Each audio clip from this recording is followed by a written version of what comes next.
the KeyHire Small Business Podcast. My name is Corey Harlock. I'm going to be your host today.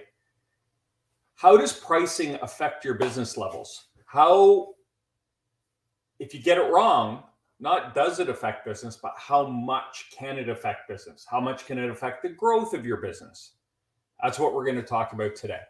Welcome to Season 2, Episode 2 of the KeyHire Small Business Podcast. Today, we're going to talk about how to use pricing as a growth lever. And we have an expert guest. I like to give it awards on the podcast. Our guest today gets the most challenging name we've ever had to pronounce. His name is Per Sjofors. I believe he's Swedish, but it's Per, P-E-R. And Per's a thought leader in everything pricing. He speaks around a lot. He's expert on podcasts. So much so that he's ranked number 41 of the top 50 thought leaders in sales by Thinkers 360 organization.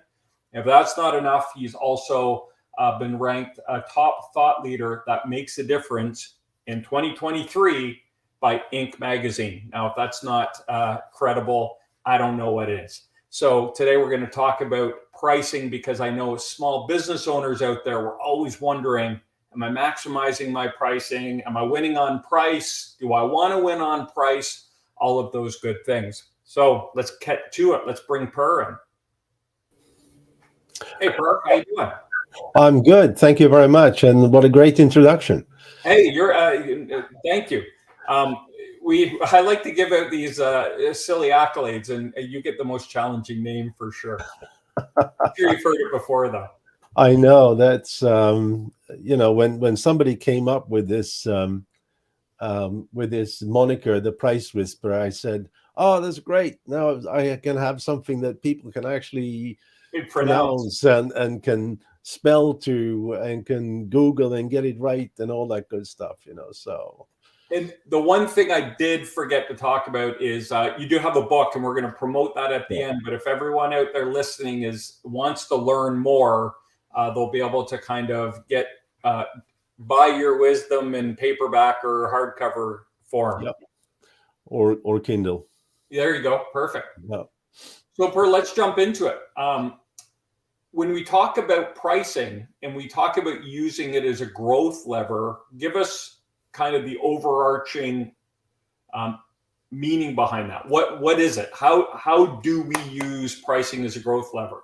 Well, first of all, we need to realize that pricing is not a number, right? Pricing is really a business strategy, and that's where the growth comes from. And what I mean with that is that when we price correctly, in all companies, right, our profitability will increase. Now, what do you do with those profits? Well, you may put it in your own pocket, of course. But if you're a more savvy business person, you feed it back into the company, and you use it to drive more market development, more marketing, more product development, maybe if you develop products, more service definitions, expanding to new territories, acquiring new customers, even provide the resource in a company to hire the best people that are often more expensive, right? That's what I do. So I get that. Yeah, I know what that is. So when we talk about using it as a price lever, a growth lever, how do we dial in and find that balance? I guess it depends on the product. If some people want to be the 2-for-1 pizza, the cheapest and the fastest, but the old triangle, right? I don't know if you believe in it, but you can have it fast, you can have it cheap, or you can have quality. If they want to be cheap and fast, then the quality will suffer. If you don't want to win on price, you want to win on quality. So walk me through, or in your experience. Well, that triangle is absolutely true. I mean,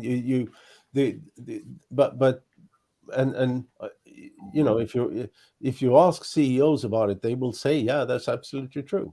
And then they go out and they instruct their companies to sell on price. right?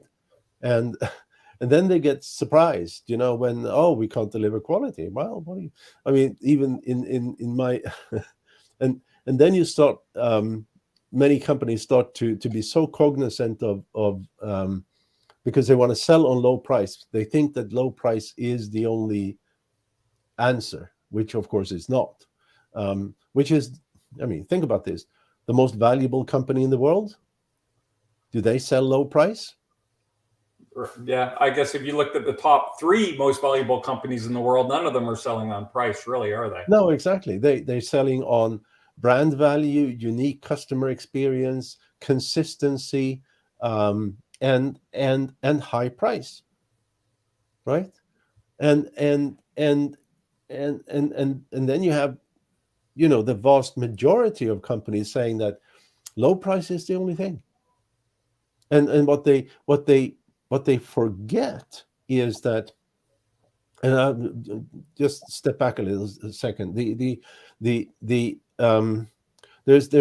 an academic field called behavioral economics, and the methodology that we develop and the process we developed is based on that academic research, and we make it practical, right? But one of the things that has been found in this academic research is that um, our our decision making to make a purchase, and I'm talking that we're standing on the shoulders of a bunch of Nobel Prize winners, right? What that academic research have shown is that when we make our purchase decisions, when the audience to this podcast have customers to make their purchase decision, there are all different variables that take place. Right. And 81% of buyers say that they buy the best value, not the cheapest price. And there's a difference there, value and price. There's a huge chasm between those two words. Absolutely. And where does value come from? Well, it comes from the hardest, sort of hard stuff, which is the product features and functions. It comes from the service features and functions. It comes from um,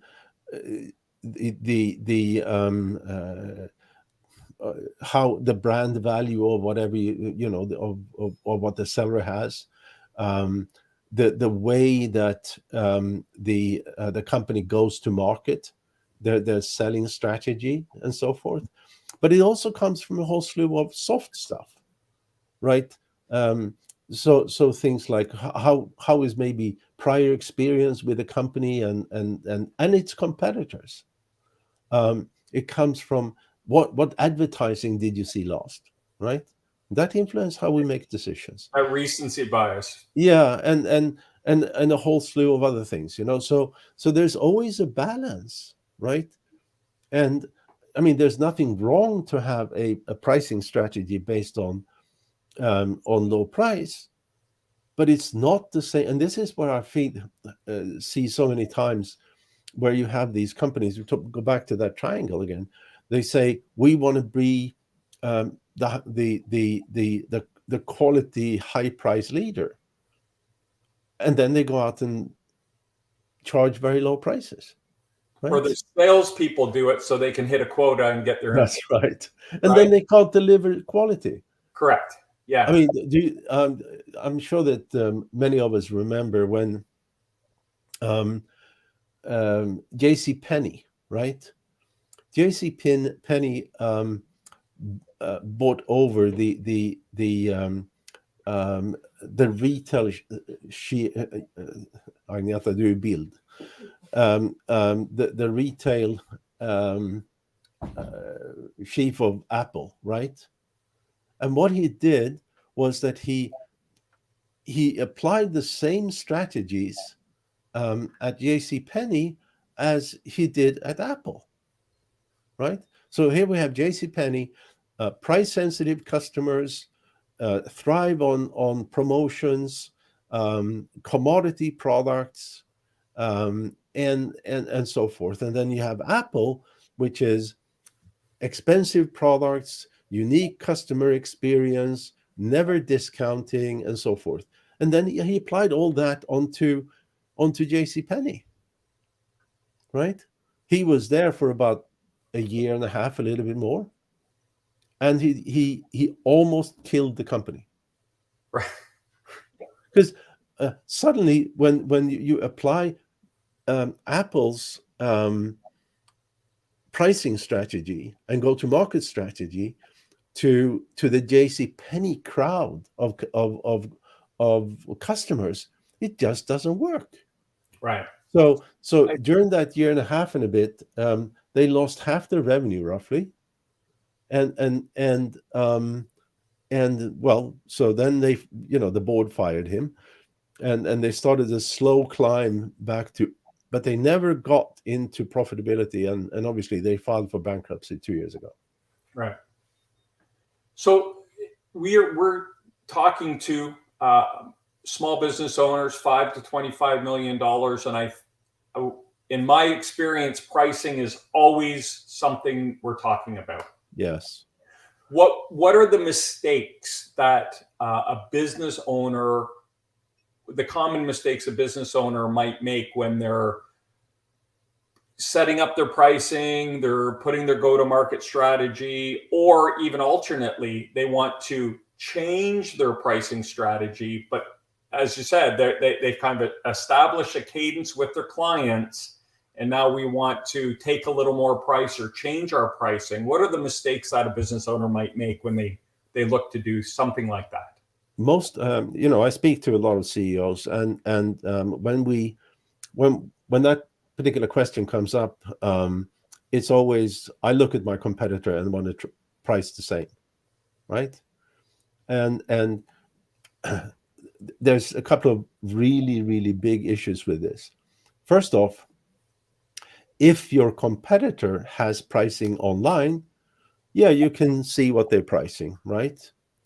But you don't know what discounts they're making. You don't know what special deals they're making. You don't know what bundles they're making for those, etc. So those are you don't know if, let's say, you go to that competitor's website and you click away, and then you come back 15 minutes later, and then maybe there's other prices, right? Maybe there are different prices for different geographic areas, right? So you still don't know, right? Now, and then if you want to price the same as your competitor, then you have accepted that your product is a commodity. And commodity products are sold on price alone. So if you had meaningful differentiators, which I hope any company have in their product, if you have meaningful differentiators, you decided to ignore them and leave money on the table. Now, so hold on, just one more thing. Okay. Yeah. Now, if your competitor doesn't have pricing on their website, how are you going to find out? You can't. You can guess, but then that's a guess, right? Right. No, sorry. So I wanted to get examples of a meaningful differentiator. Let's say a meaningful differentiator is that I'll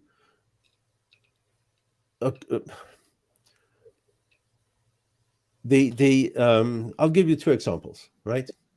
One is a B2B example, and it's a company that we recently helped, and they're selling a B2B service. They're about, I think they're about 12 million thereabouts, so not a very big company. And they found out that a differentiator in their particular case is how you buy their product, or the service, I should say, right? And And they had come out to the market. They had developed their product. They have an excellent product, or excellent service, and but it was sold on a one-to-one basis. One of their clients says, "Oh, I need I need this particular service, and I need it now," right? And so you bought it and you paid for it and you used it once. So kind of on demand. Oh yeah, on demand, you can say. Their differentiator, which was important for 80% of the market, was that you bought this on an annual subscription and you use as many as you wanted for this subscription. Right? Okay. So this company had grown to, again, 12 million or thereabouts by serving 20% of the addressable market. Right? Right.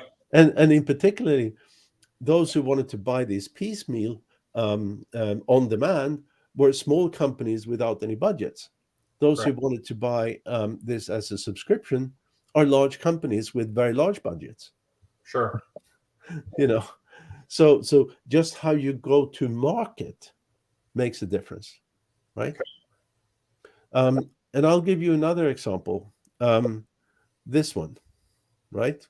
Looks like a normal smartwatch, right? Right. It's not, right? This measures my blood glucose, right? Without any fingerprint pricking, right? It's out of China, I guess. It's $60.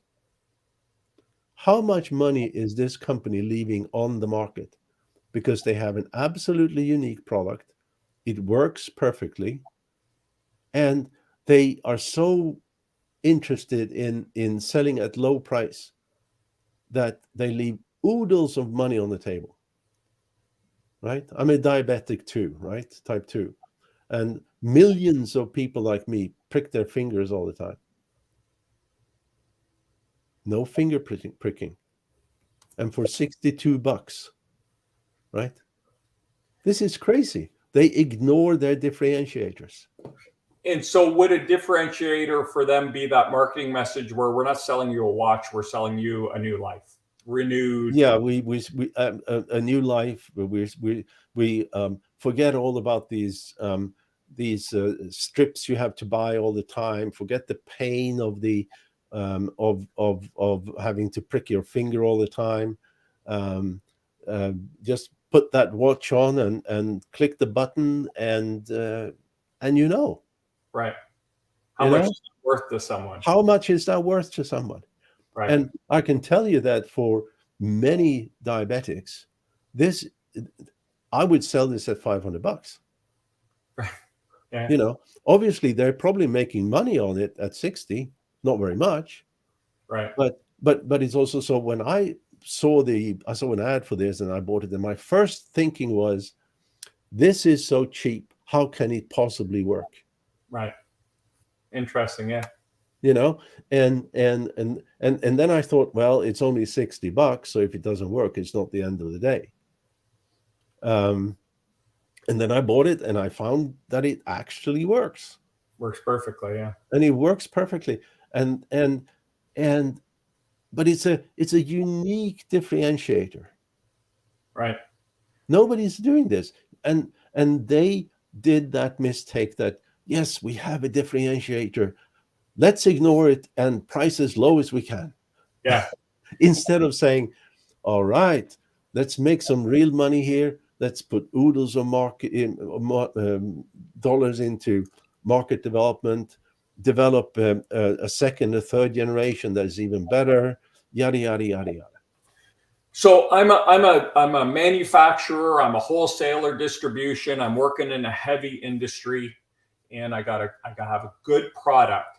What are some things as I walk through my facility or I'm talking to my clients that I should be listening for, I should be asking about, I should be looking for, that would help me understand how to differentiate my product?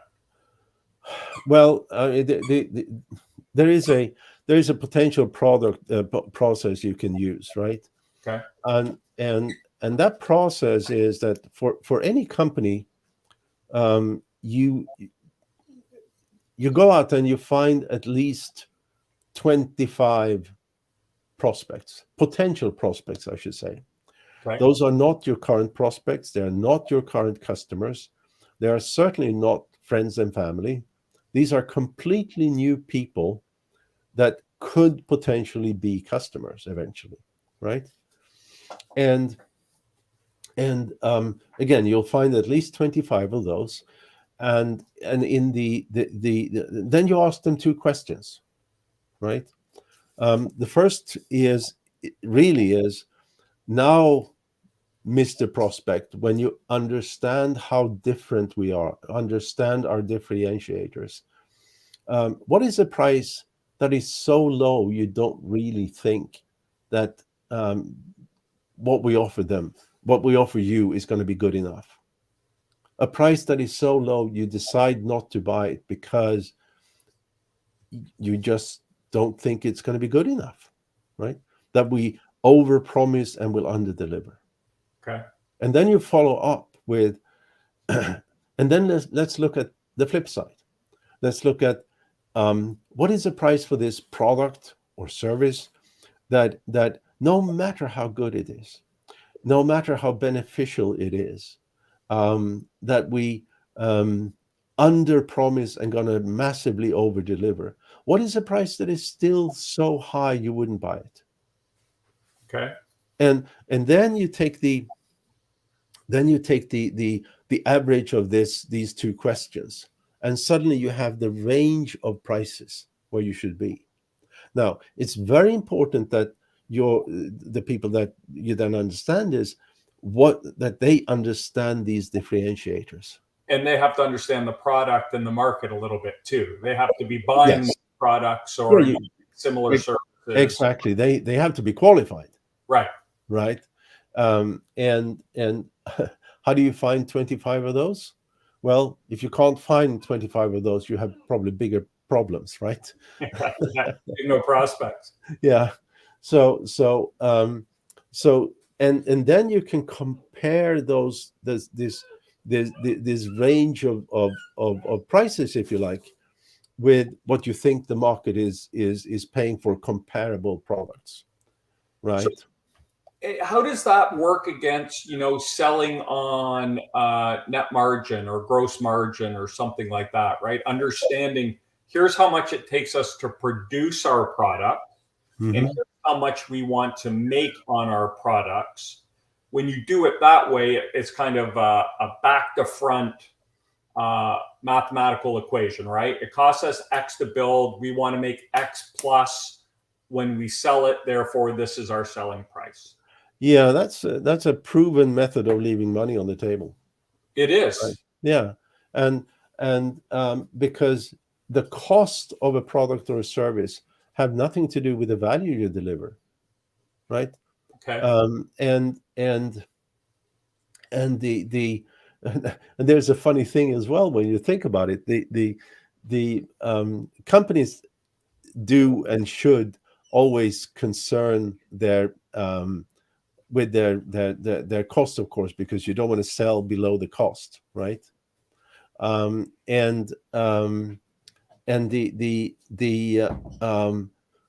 imagine that you lower your cost and you have a cost plus margin, right? So think about this very simple experiment here. Say that your cost is $50, right? Right. You double that, so your price is going to be $100. Sure. Yeah. Then you're lucky enough, so for some reason you can lower your cost to $40. Then you double that, so your price is $80. Right. You have now lowered your dollar margin with 20%. Instead of making $50 for every product, you're now making $40 for every product. Right. Yeah. You have just shot yourself in the foot. Yeah, because we want to give our savings to our clients, right, and to our customers. No. You should deliver value and charge for it. Right. I agree with you, but that's kind of the thinking of the owners is, well, if we let our savings flow through, it'll help our business. And most of the time it doesn't.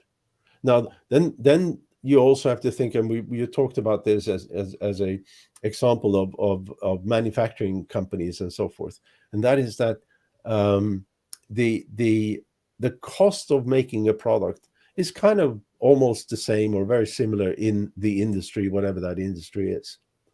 So if you manage to lower your cost and lower your price, and your competitors is also probably going to be able to lower the cost in the same way. But if they are not lowering the price, in that little example I give, suddenly they get $20 more for every product to develop their market, to develop more product, to hire better people, and so forth. So that makes me think of a question. So in your experience, if me as the business owner, I find a way to save money and say, we want to give our savings to our client, which is, some people just think that way. And I'm not saying it's the right thing to do or not. Your competitor takes the same savings, but doesn't lower their price. In your experience, does that lead the potential clients out there to think differently about the company that has lowered their prices? Maybe they think, well, maybe they're struggling because they've really lowered their prices. That's right. Or this other company, these guys haven't lowered their prices. So why have they lowered their prices? So your intent is to drive goodwill and more business by we're trying to do the right thing for you. But in essence, you might not be taking less money off the table, but you might be hurting your sales. That's right.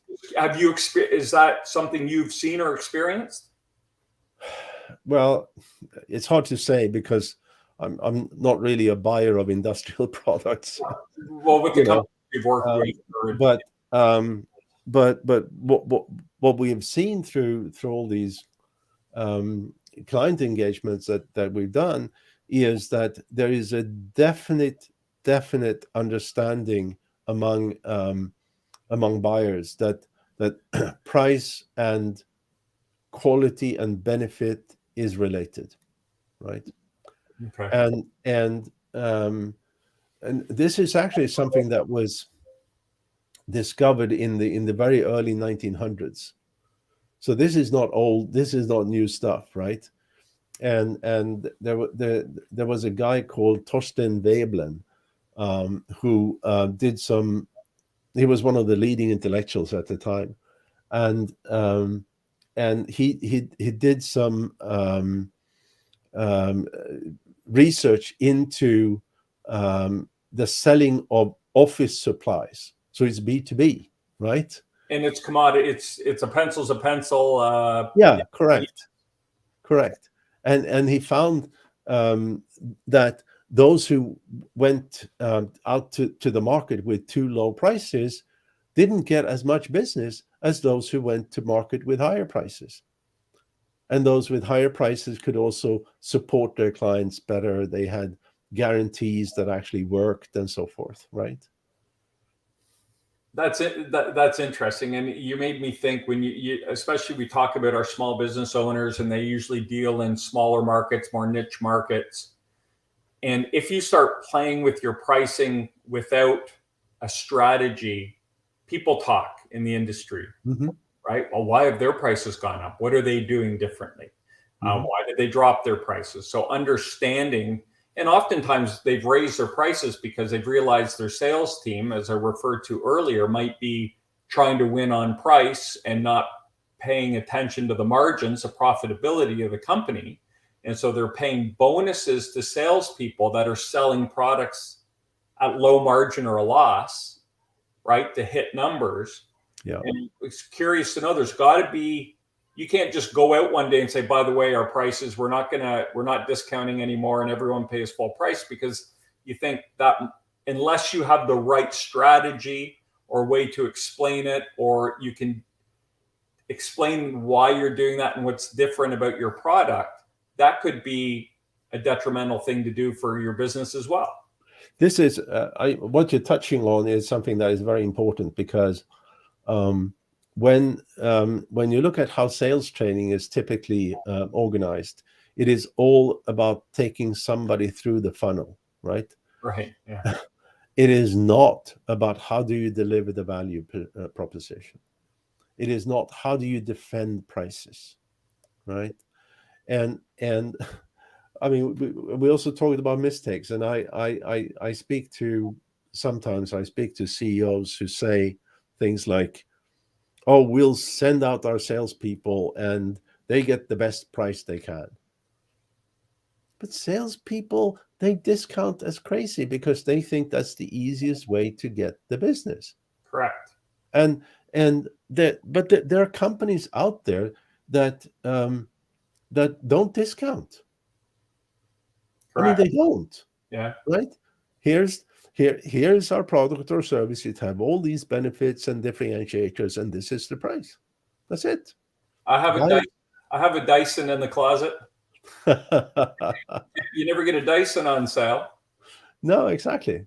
You also don't get an Apple on sale, Correct. Yeah. you know, and and um, and and uh, and Dyson is quite interesting. If you read his book, which is fascinating, actually. I mean, he took that strategy that he had: high price, high quality, uniqueness, and when he couldn't sell it in the UK where he's from, and he had to go to market in Japan because that was the only market where people were willing to pay for his differentiators, right?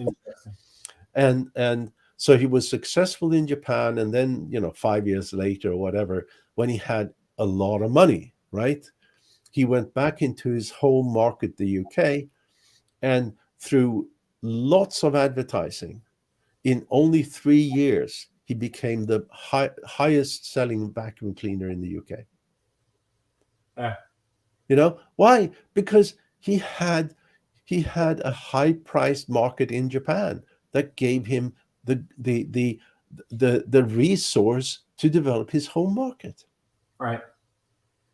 Well, it's interesting because pricing works, as I'm learning, on lots of different levels. There's your initial pricing. There's looking at the delivery of the product and maybe wanting to tweak it. Looking at the competition. I mean, there's a lot of it. I mean, and I think some small business owners might even be guilty of just saying, "I think we need to raise our price by 10%," and that's the market research. Yeah. Right?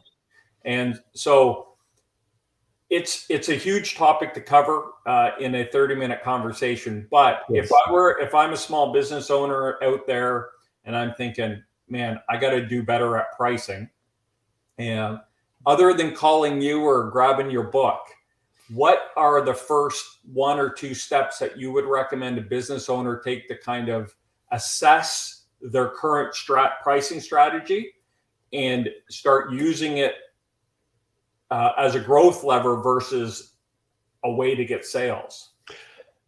The first thing you can do that almost every company can do is to categorize the product offering.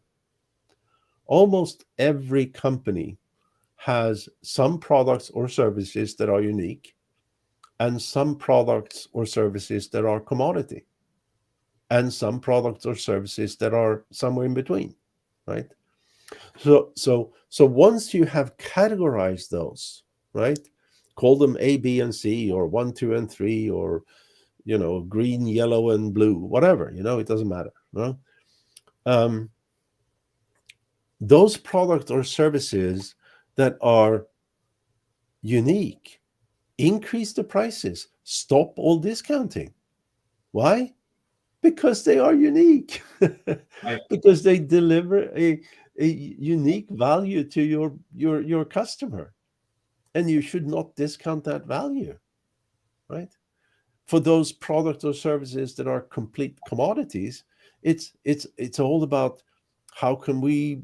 A commodity is I mean, what is a commodity? A commodity is a product or service that is identical to everything else, right? And where the low price wins.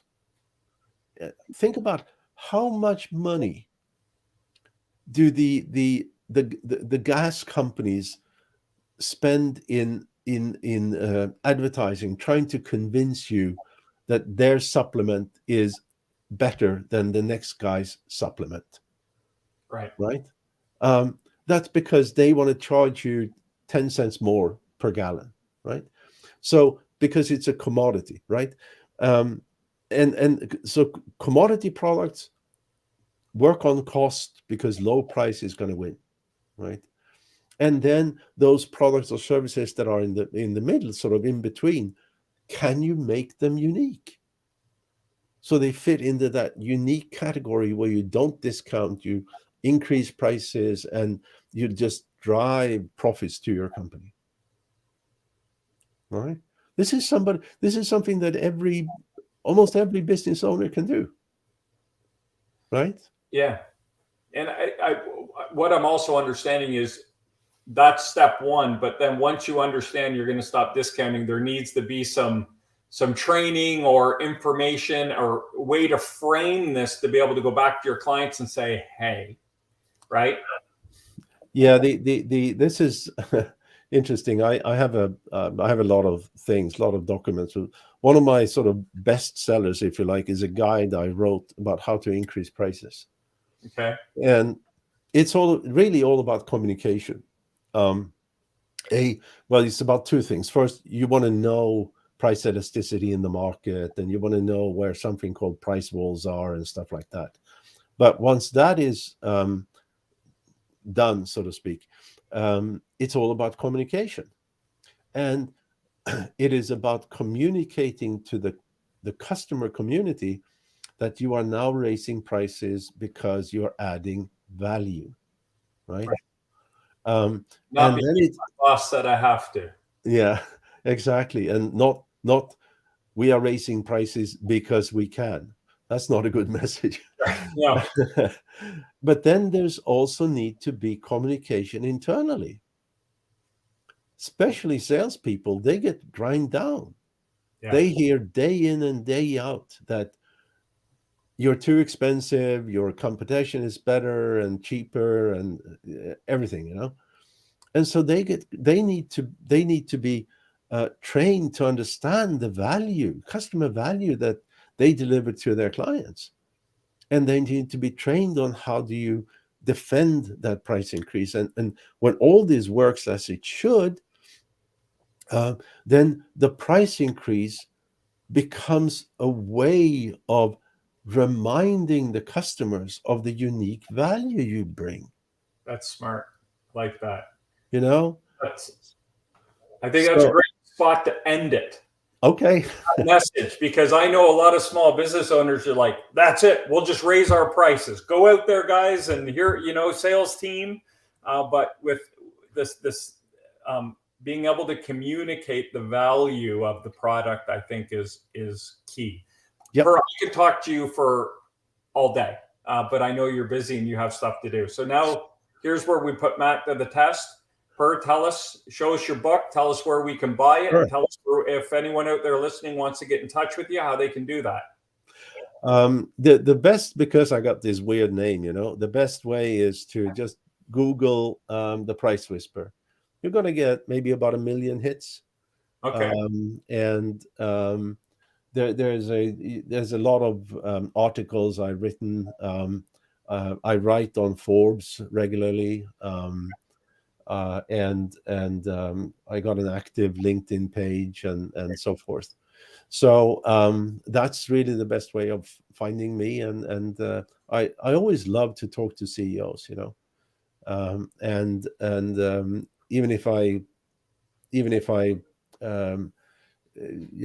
if it's just me giving some advice like I'm doing here, it's always something that I appreciate to do. Great. So if they want to engage with you or kind of reach out, you're saying LinkedIn would be the best way to do that? LinkedIn is a great place to do, yeah. And I think you have a website too, right? Yeah, that's my last name, but that's, it's so there difficult. It is. Sjofors.com. Sjofors. Sjofors.com, yeah. All right, Per. Hey, thank you so much. I appreciate your time today. I think people got some great value out of your message, and super happy that you made time to be on the podcast. All right. Thank you so much. And great talking to you. Thank you, Per. There it is. Understanding a little more about pricing. It's complex, and I know KeyHire, I struggled with pricing. I still do. I know a lot of my clients, pricing is always something, you know, how do we get sales up? And so maybe it's not just knocking on more doors. Maybe it's adjusting and understanding your differentiators, your value, and going into the market with a different strategy and being able to communicate what that is. I know a lot of my clients have, I mean, I love working with them because they have such cool businesses and great products, and they do have differentiators, whether it's customer service, whether it's best in class, whatever it is. And there's always work to be done when it comes to pricing and affecting your profitability and growth of the company. And ultimately that's unleashing the potential of your company is the key goal here. And being able to do that responsibly with the right people, with the right products, with the right pricing, and having the balance to be able to go home and have dinner with your family and take a long weekend away. So that'll wrap up this show. If you want to learn more about KeyHire, we'd be happy to hear from you. You can check us out. Here we go, Matt. You ready? You can check us out on YouTube. We have tons and tons of information and content on there, videos from all of our previous shows. You can hit us up on our LinkedIn page, KeyHire Solutions, and we post all of our material on there. You can listen to the podcast on any of the major providers. If you like what you hear on those podcasts, give us a review. Don't forget to subscribe so you get notifications when new episodes come out every 2 weeks. And other than that, I think that's going to wrap up today's show. Oh, we already got YouTube channel, Matt. That'll wrap up today's show. Thanks so much for joining us. We appreciate your time. Until next time, stop grinding, start growing.